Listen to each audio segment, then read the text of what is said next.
Hello everyone! Happy Monday! Oh my goodness, it is already the middle of March, which is crazy to say out loud. But today I wanted to hop on and talk about some exciting stuff.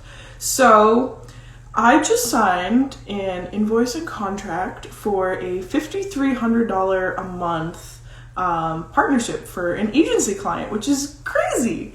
And the reason I wanted to hop on and talk about this was because there's a lot of things that I did differently with this particular client that I'll be working with that I think you guys might find some valuable information from.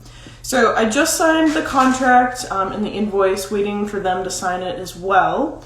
But once that is all settled and done with, then that'll be one of my biggest clients I've ever worked with. And it's a pretty big project. It's 6 months. It's working on their TikTok, their Instagram, their Facebook, and we get Doug in the background, and their LinkedIn, and then doing some ad work as well. So me and my team, we're gonna get all of that straightened out. We're gonna probably hop on a launch call maybe Wednesday or Thursday. They really want to expedite this whole process and get started pretty quickly. But yeah, it's super exciting news, and I want to share it with you guys because this is a big win for me, and I think the best way we can all, come together as a group is to learn from each other. So today I want to share a few things that definitely helped get this $5,300 a month client. The first being that I built a relationship with them, and we hopped on multiple calls before we even really talked business. So they came from a referral. They came from somebody who is in my network, in my group, and basically I was told that they needed help with social media. I didn't exactly know what. I didn't know if they needed help with ads or if they needed help with organic stuff, if they needed help with, a specific platform. I just knew they needed help with social media. So I reached out to them. I sent them a very quick email. If you scroll through any of my past posts, you've probably seen me talk about discovery calls and getting on discovery calls and stuff like that.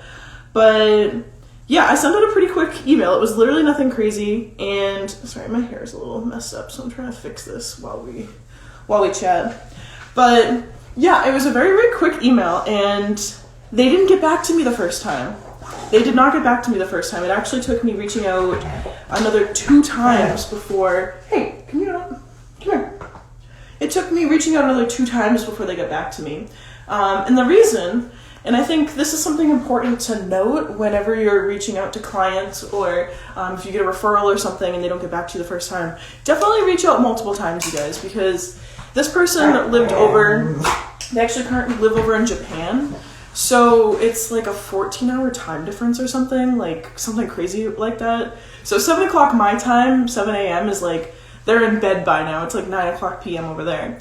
So it was really hard for them to rationalize picking a time with me. But since I followed up multiple times and they were like, oh yeah, we should definitely talk, it worked out. So that is tip number 1. Make sure you consistently reach out to people. Maybe give it like 2, 3, maybe even 4 times. Don't bombard them all at once. Like reach out every few days, or a week out, 2 days out, stuff like that. And just don't leave a lead high and dry just because they didn't get back to you the first time, because there's all sorts of different factors that could have gone into why they didn't get back to you. So that's tip number 1. Tip number 2 is once you're actually on a call with them, and like I said, I talk about this a lot more in some of my other podcast episodes and in some of my other lives, but once you're actually on the discovery call with them, I highly recommend making the call about them and not about you. And this is something that my mentor has taught me, but another key component to this is building out a relationship from the very beginning. So the first one, he's on the floor right here, but we bonded over the fact that I had a dog and he had pets.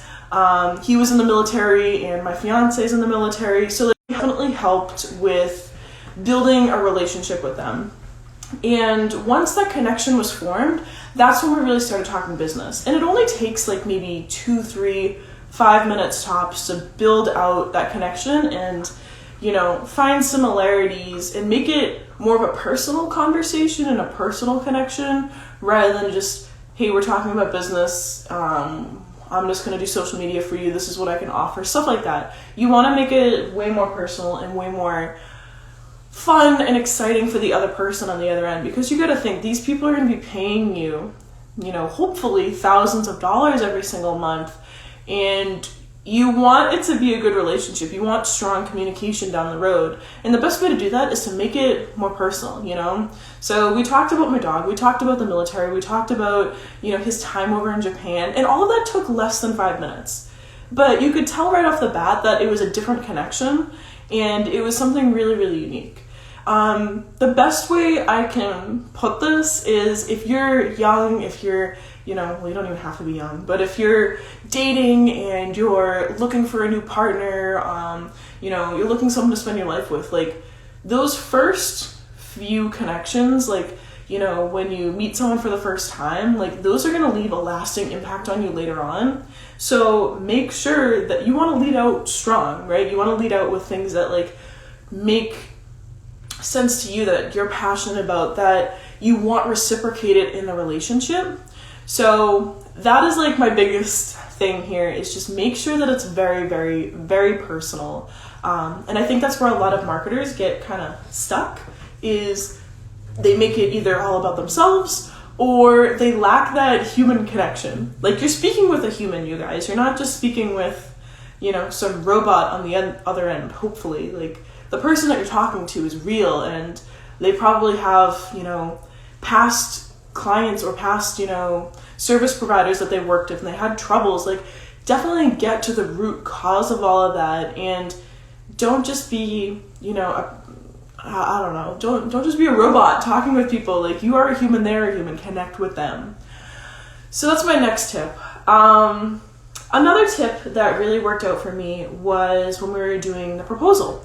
So once we hopped on a discovery call, I didn't talk any numbers on the discovery call. I told them what our minimums were, which is $1,000 minimum per platform, with a 3-month retainer, with a 3-month contract.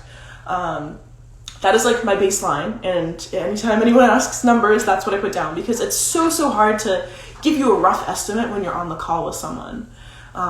So never talk numbers, but talk numbers later on when you send the proposal over.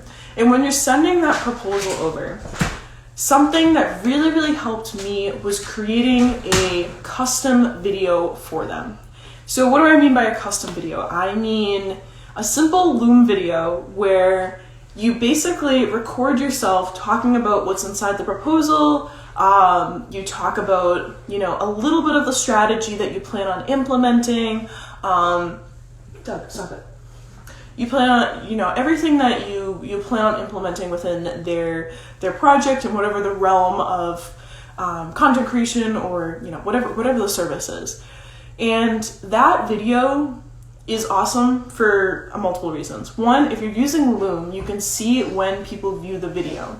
So in this case, I saw that he viewed the video almost immediately after I sent it, which was kind of cool, but he didn't get back to me. He didn't reply, and it kind of scared me. So what was nice is I knew when I could follow up with him and not make it like super weird. And I also knew that he saw the video. So like Loom will send you like a little notification through email, or if you have the Chrome extension, there'll be like a little bell icon in the top of your browser, and you can see like what day and what time they viewed it. So instead of like reaching out to him, 24 hours after he viewed it, I ended up sending him something 48 hours after. So it gave him some time to process it, and like I said, the time zones were a little bit weird. So it worked out really well that I could see when he viewed the video. And I've done this with past clients before as well, where I've sent them over a Loom video, and sometimes they don't even see the video for a few days. They don't see it for a few days, or I need to like nudge them to get the email to the top of their inbox, and I'll see they open it after. So I highly recommend using a software like Loom. It'll definitely build up some confidence within yourself so that you don't think that like, oh my god, I just sent this proposal and like it's out in the middle of nowhere and I don't know if they're ever going to see it. So that's really helpful. Hey, come here. And then another awesome tool is called Sales Handy. It's another Chrome extension, and you can see when people view your emails as well. So definitely having something where you can tell if people saw it has been a big confidence booster for me, and it's definitely helped increase my sales and my conversion rates when it comes to client calls, because sometimes you're afraid to like reach out. You're like, I don't know if this is a good amount of time, all that stuff. I recommend doing 2 days after, setting up a follow-up, 7 days after, and then keep sending them out for another like 2-ish weeks, because some people just don't see them. They get lost, they get sent to spam, you never know. But yeah, that definitely helped a lot, was making the Loom video very personalized, and starting off the email with, the topics that we covered during our discovery call. So I started it off with, talking about Japan and the fact that he's in the military, because that's what we bonded over inside of the discovery call. So it was literally just a quick little line, like making some little joke about like the military or something like that. And, I think that definitely helped with the conversions, because it built that personal connection that we had beforehand.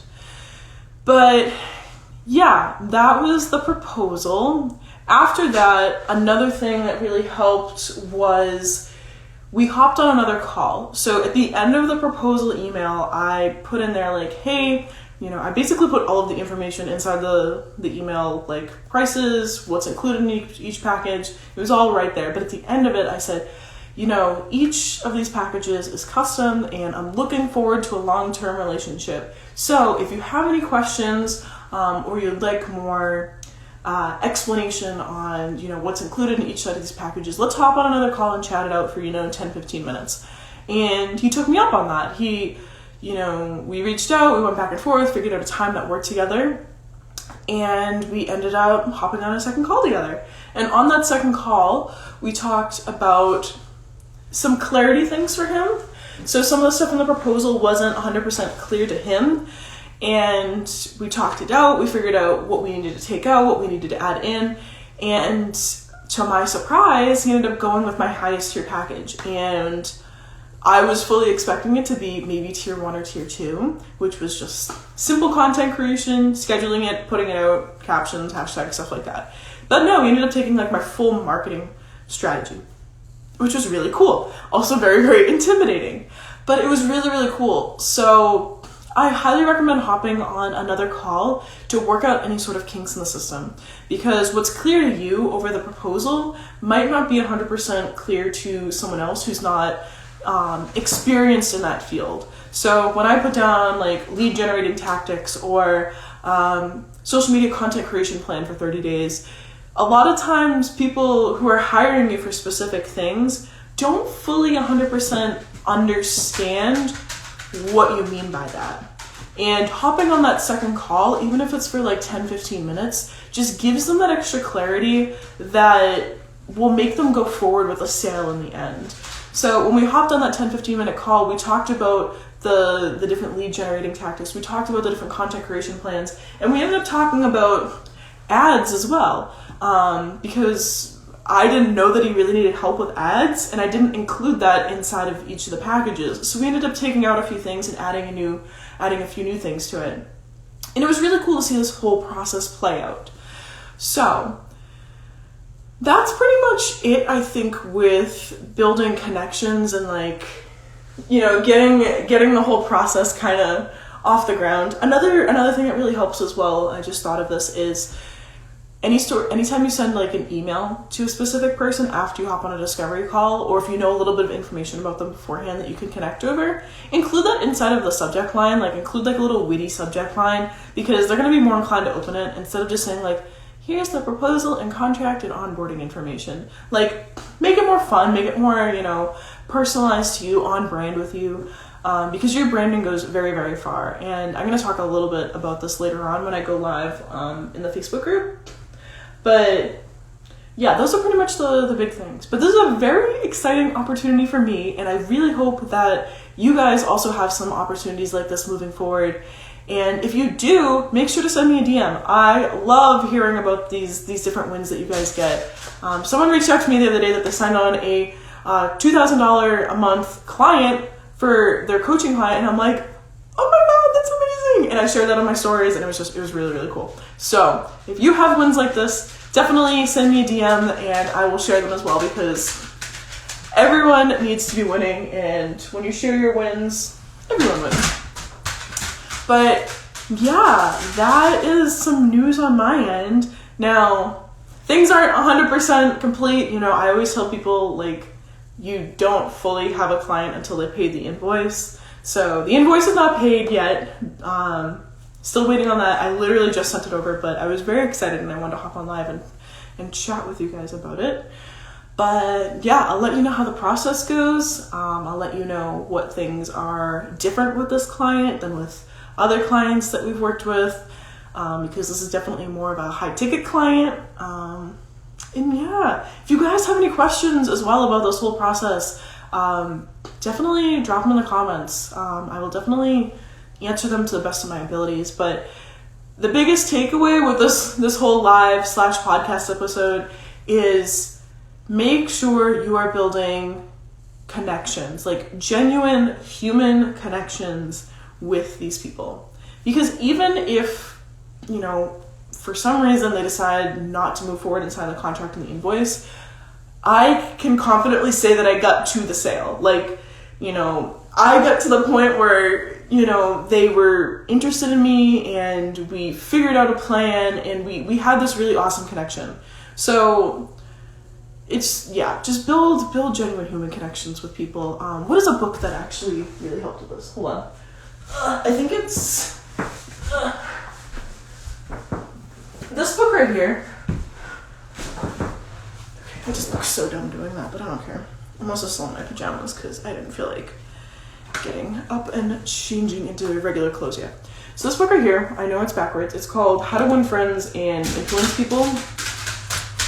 It's by Dale Carnegie, and I need to do a reread of this book because it's one of the best books I've ever read. It was also one of the first books I've ever read. And at the time I read this, I didn't even have a business yet. It was at like the beginning stages of my business where I was thinking about making money online, but I didn't really know what I was doing and I didn't even have any clients yet. But solid read, very, very solid read. Basically, it's about building those human connections and dealing with people, and it's like the psychology behind dealing with people, and it's a really, really interesting read. So if you're looking for a book, I highly recommend this one. This definitely helps me with my sales calls and like just building out genuine human connections. It's a pretty easy read too. I know a lot of books in this space are kind of like difficult to digest, if you will. Like some of them are just like really hard to understand and they use like big words that I don't fully know how to comprehend. But this book right here is really, really simple to digest. I think I finished this whole book in maybe like a week and a half, 2 weeks. It was also when I was working as like an Amazon seller or Douglas. Oh my god. Douglas is being kind of a menace right now. He really wants to play. So I'm gonna wrap this live up so I can play with him and we can focus on getting more work done later. But yeah, as I said before, if you guys have any questions, please send them over. I love answering questions from you guys, and I don't want to gatekeep anything when it comes to this because it's really important. It's really important that people understand how to sell, because if you're not selling, you're not making money, and if you're not making money, you're not running a business. So yeah, drop anything in the comments, and I will talk to you guys later. Bye!